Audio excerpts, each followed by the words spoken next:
Our next topic is video conferencing. So, what is video conferencing?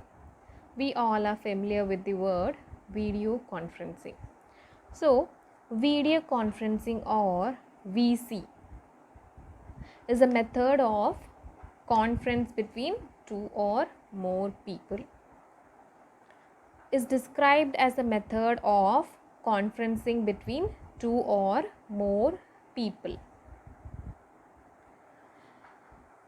Here, locations of two people can be at different places. Here, both sound and vision are transmitted and received so as to enable simultaneous interactive communication. So, through video conferencing, user can interact, two different users can interact with each other simultaneously, that is at the same time, like our telephone system. So, it is also cost efficient. That is, the cost to set up a video conferencing is very less. Due to its cost, it was originally used by multinational companies. It is used by multinational companies to link worldwide sites. As the technology has improved and cost has fallen dramatically down. Due to the increase in technology, cost to set up a video conferencing has fallen down. As the technology has improved and the cost has fallen down, it is video conferencing is now used in education system and in commerce. Video conferencing can save significant amount of money in terms of both travel cost and time.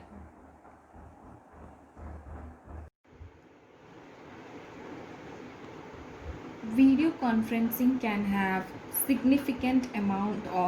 save significant amount of money in terms of both travel cost and time. It can also open up new methods of communication. For example, linking several schools together to enhance the learning experience. Then, video conferencing is a technology that allows you to do conversation between multiple people among the same or different locations. So there are three components for video conferencing. So they are conference equipment, conference environment, conference network. So let us see what are these three components. So conference equipment is the equipment that converts images and speech of the participant into a format that enables transmission to a remote site over the network. So, conference equipment are the devices that convert our images and videos into a format which can be transferred to the receiver at the remote place. Then what is conference environment? So it is the classroom or the conference room where that conference is taking place. Conference environment is the classroom or the conference room where the conference is taking place. Then next one is conference network. It is the network that links the different sites together. The network which links the different sites together. So these three are the components of the conference. They are conference equipment, conference environment, conference network. Next is different types of video conferencing. So video conferencing can be of two types. They are point to point video conferencing and multi-point video conferencing. So point to point and multi-point video conferencing. In point to point video conferencing, it is the simplest scenario. That is, it is the simplest form of video conferencing where there is a communication between one person or a group connected to another. One person or a group connected to another person or a group is called point to point video conferencing. The physical components such as microphones and cameras that enable the meeting to take place are often integrated into desktop computing solutions like a laptop or tablet, or can be combined into dedicated room based hardware solutions.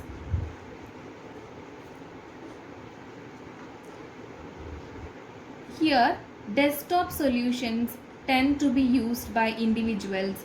Room-based solutions are dedicated video conferencing technology where groups of people can be seen, heard, and can naturally participate in the meeting.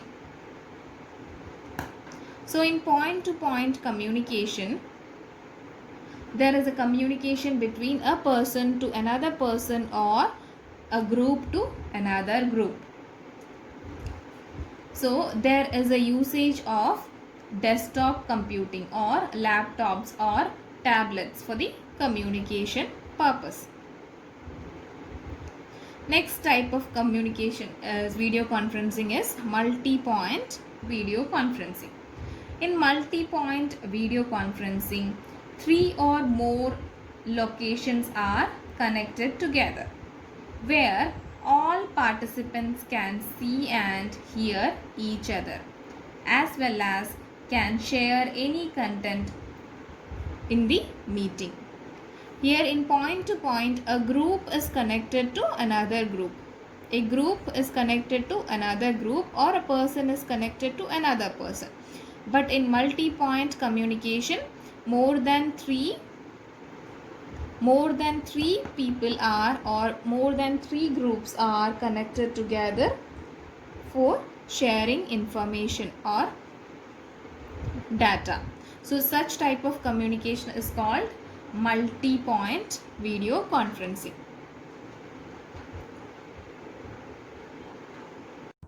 Let us see what are the advantages and disadvantages of video conferencing. So video conferencing has large amount of advantages compared to the disadvantages. So let us see what are the advantages of video conferencing. So first one is, one can do video conferencing anytime, anywhere according to his or her convenience, unless the device is connected to the internet. So video conferencing can be done in any place or any time. And next advantage is cost saving. That is, cost for travel and accommodation and staff timings are all saved. Cost saving. Next advantage is can link several sites. Video conferencing can link people from different places, from different sites. Then next advantage is can access remotely located experts. Some experts will be located in different distant places. So we can contact with experts located in remote places with the help of video conferencing. Next, can be useful in court proceedings. Like in child abuse or other court proceedings, victims' evidence provided via video conferencing can reduce the potential of intimidation. Suppose in case of child abuse, a child will become gloomy in case if he or she is brought to the court.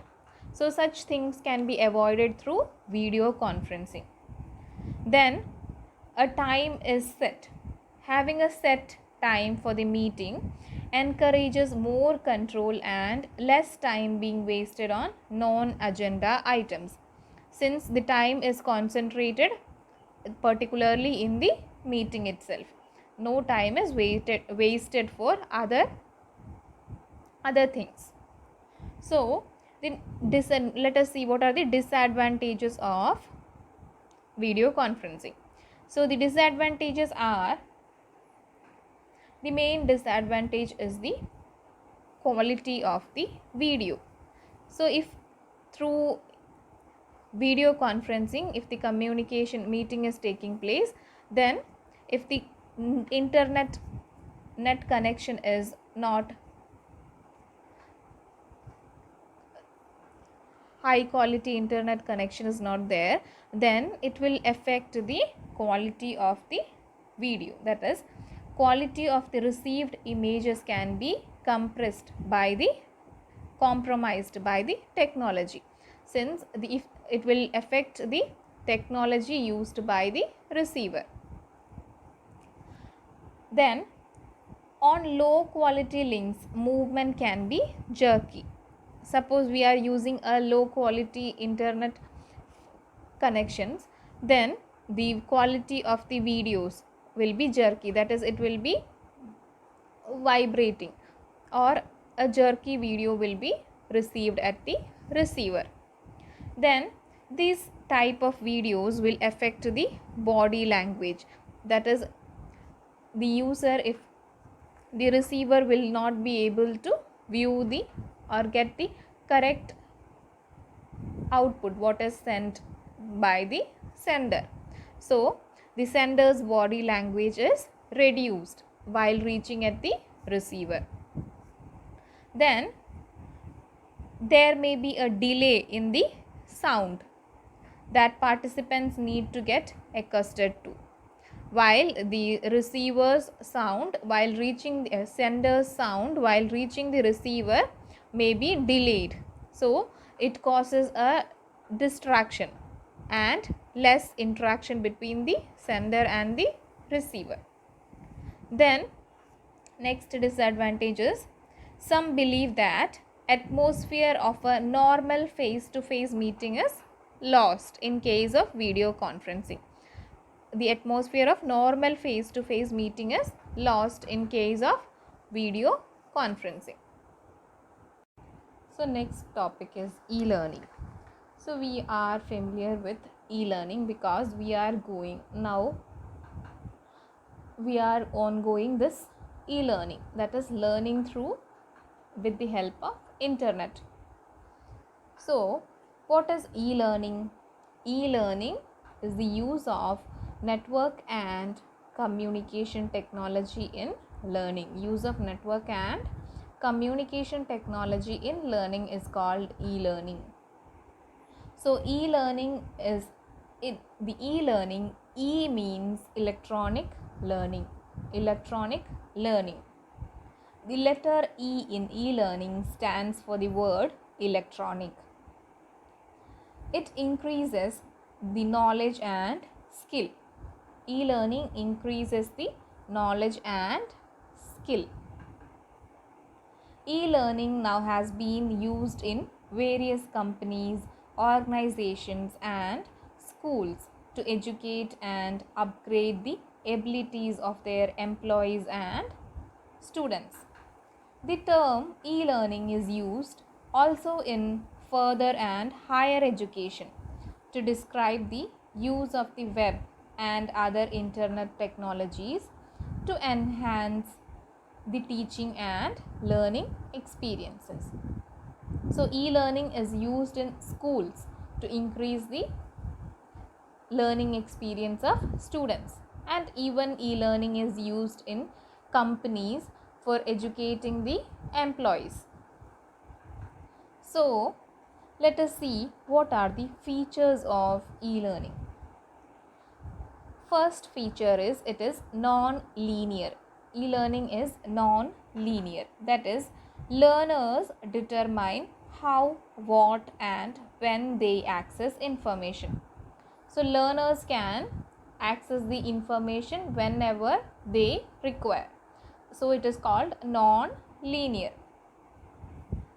Next is dynamic process. Transformed, personalized, customized, on demand in response to learner and environmental variables. Available on demand and just in time.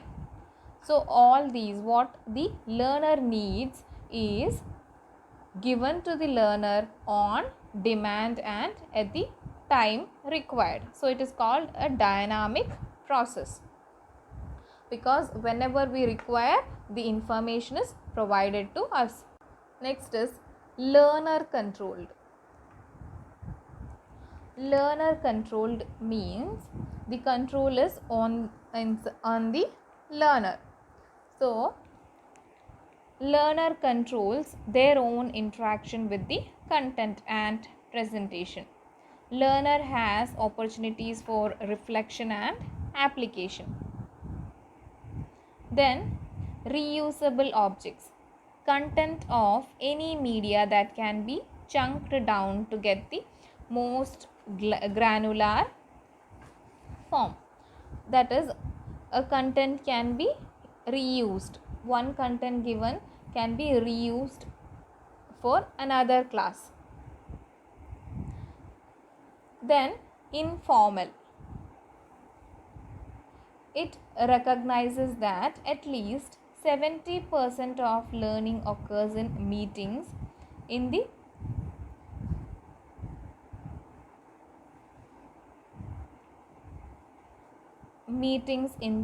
corridors and break rooms through collaboration in situational communities. So this e-learning is a informal type of learning. Then platform independent. It can be transformed for use in a variety of standard formats like XML, HTML, DHTML, PDF, etc. in a variety of environments, both formal and informal. So these are the features of e-learning. Let us see the advantages of e-learning. So first advantage of e-learning is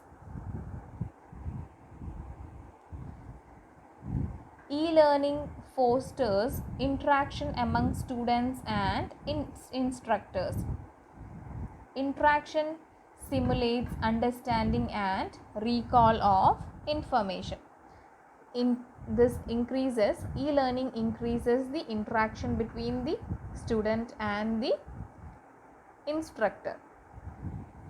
Then it accommodates different learning styles and fosters learning through a variety of activities that apply to different learning styles. That is, through e-learning, different learning styles can be increased. Then it encourages self-paced learning, whereby students can learn at the rate they prefer. Students can learn at the rate they prefer. That is self-paced learning. Then it is convenient for students to access the study materials anytime and at any place. Then reduced travel time. Students can sit at home and study. This reduces the travel time and cost. Then It encourages students to browse information through hyperlinks to sites on the World Wide Web, and thereby students develop students can increase their self-learning ability. Then it allows the students to select learning materials or to be directed to content that meets their requirements. Then it provides context sensitive help, that is electronic performance support system, to the users and help them complete task on the fly. That is, they can complete their task easily with the help of computer technology. Then it develops knowledge of internet. E-learning develops the knowledge of internet. Then it encourages students to take responsibility for their learning and it successfully builds the learning ability, and students can acquire self-knowledge and self-confidence through e-learning. Then what are the disadvantages? The disadvantages of e-learning are: students with poor learning skill will fall down. There is a chance for the students with poor learning skill may fall down.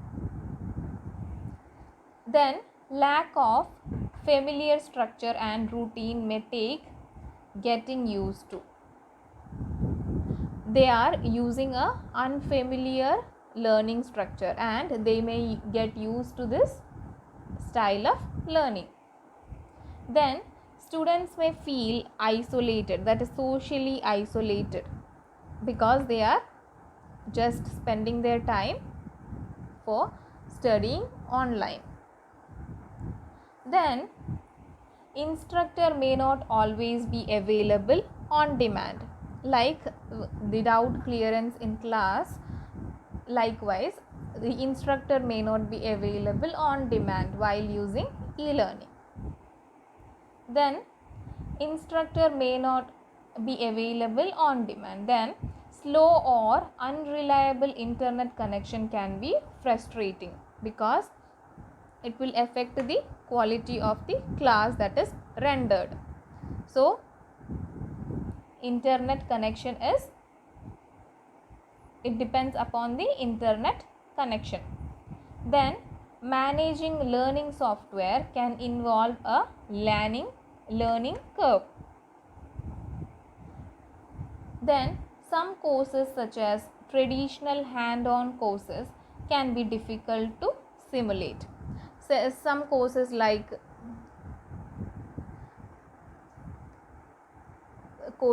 stitching or online courses like cooking, such courses cannot be simulated through online e-learning system because it cannot be simulated like in a real classroom. Then instructors need to learn to be effective online instructors. Instructors also need to learn to become an online instructor. Then it is hard for the instructor to move the traditional content online. That is, the content that they have shared through their class becomes difficult for the instructor to move the content through online. Then it is time consuming for the instructor to provide individual feedback. To provide an individual feedback like in classrooms, it becomes time consuming for the instructor in case of e-learning system or through online. Okay, thank you children.